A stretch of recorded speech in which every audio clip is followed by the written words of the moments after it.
This is Democracy Now!, democracynow.org, The War and Peace Report. I'm Amy Goodman. And I'm Juan Gonzalez. Welcome to all of our listeners and viewers around the country and around the world.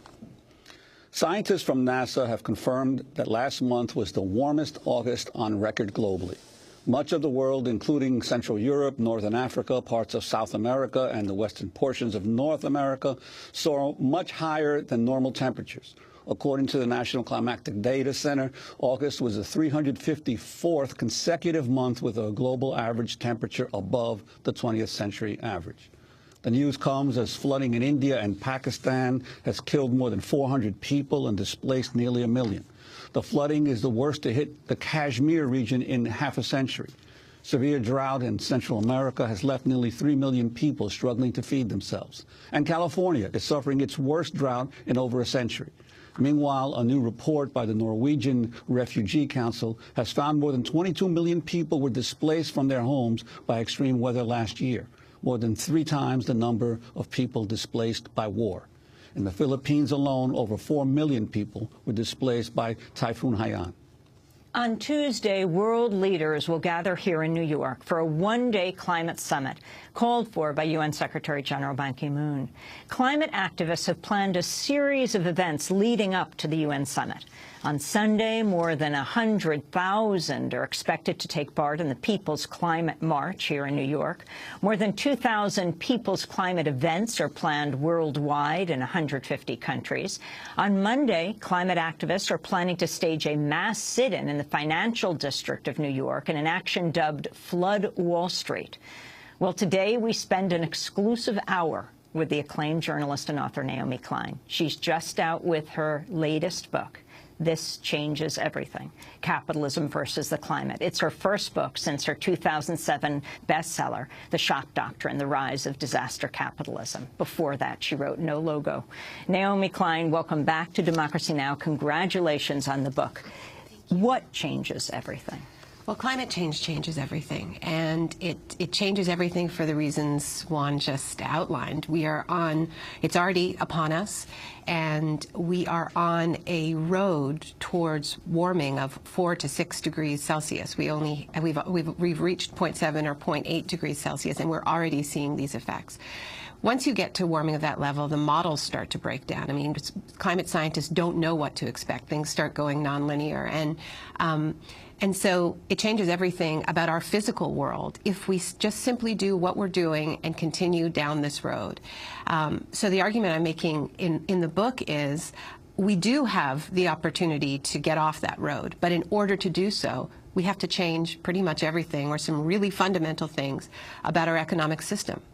The good news is that the things we need to change, many of them are broken anyway. We need to make vast investments in the public sphere, which would create millions of good jobs. We need to invest in healthcare, in education, in the sciences.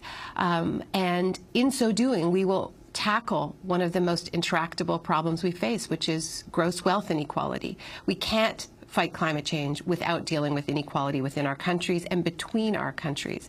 So the argument I'm making is really quite a hopeful one. I think if we do respond to climate change with the decisiveness that the scientists are telling us we do, if we respond in line with science, we have a chance to remake our economy, the global economy, for the better. But this is not going to be the kind of change that comes from below. From above. It's going to be the kind of change that is demanded by mass movements from below. Well, Naomi, but one of the central theses of your book is that the inability so far of our society to be able to deal with climate change goes to the heart of the system. Yeah. And you say at one point, we have not done the things that are necessary to lower emissions because those things fundamentally conflict with deregulated capitalism, the reigning ideology for the entire period we've been struggling to find a way out of the crisis. Yeah. Could you elaborate on that? So the book starts from the premise that the things we have done to try to address this crisis have failed. And this is not a controversial position. It can't be when we look at the numbers, and the numbers don't lie. I mean, governments started negotiating towards emission reduction in 1990. That's when the official negotiations started. And since that time, emissions have gone up by 61% globally. So it's not just that we're not solving the problem. It's is that we're making it a lot worse. And in concrete terms, we see this every day. I mean, that we see the contradictory messages of those alarming reports, ever more alarming reports coming from scientists on the one hand, and on the other hand, political leaders doubling down on the dirtiest and highest risk fossil fuels. We're tearing up this continent to get at shale gas, to get at tar sands, to get at coal in mountains. We're detonating mountains. We're just going for it on the most, horrendous level. So how do people even hold these contradictions in their mind? So there have been all these theories put forward about why we, have failed to deal with climate change. And you often hear theories related to human nature. We just can't deal with a crisis that's far off in the future, or the political system is blamed, that, politicians think short term and this is a long-term crisis. I'm putting forward a different theory. And that theory is, okay, all of these other things play a part. But the biggest problem is that this crisis landed on our laps at the worst possible historical moment. James Hansen testified before Congress in 1988. That was and he said that he could now decisively make the link between carbon emissions and warming. That was the moment when we lost all plausible deniability. Scientists knew beforehand, but this was the moment where it became the mainstream issue.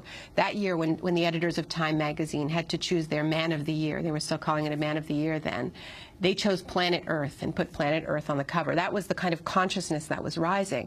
So what I do in the book is I ask, okay, what else was happening in 1988? Well, the free trade deal between Canada and the U.S. was signed, a historic moment in the advance of corporate globalization. And the next year, the Berlin Wall collapsed. Francis Fukuyama is declaring history over. This was, this in many ways is the story I told in the shock doctrine of how that triumphant ideology of market fundamentalism, as Joseph Stiglitz called it, swept the world. This was the moment when they declared victory, and there was no alternative, as Margaret Thatcher used to say. So the problem we had is that we have the essence of a collective problem. We can only solve it with real regulation, making the polluters pay, telling them they can't dig the carbon out of the ground. And we need to come together collectively to respond to this crisis. We need to invest in the public sphere. But it hits us at the precise moment when all of these things become non-starters. You have to cut back the public sphere. You can't regulate. You have to embrace pure laissez-faire economics. And so the argument I'm making is we cannot solve this crisis without a profound ideological shift. We're going to break and then come back to this discussion. Naomi Klein is with us for the hour. Her latest book, This Changes Everything: Capitalism versus the Climate. Stay with us.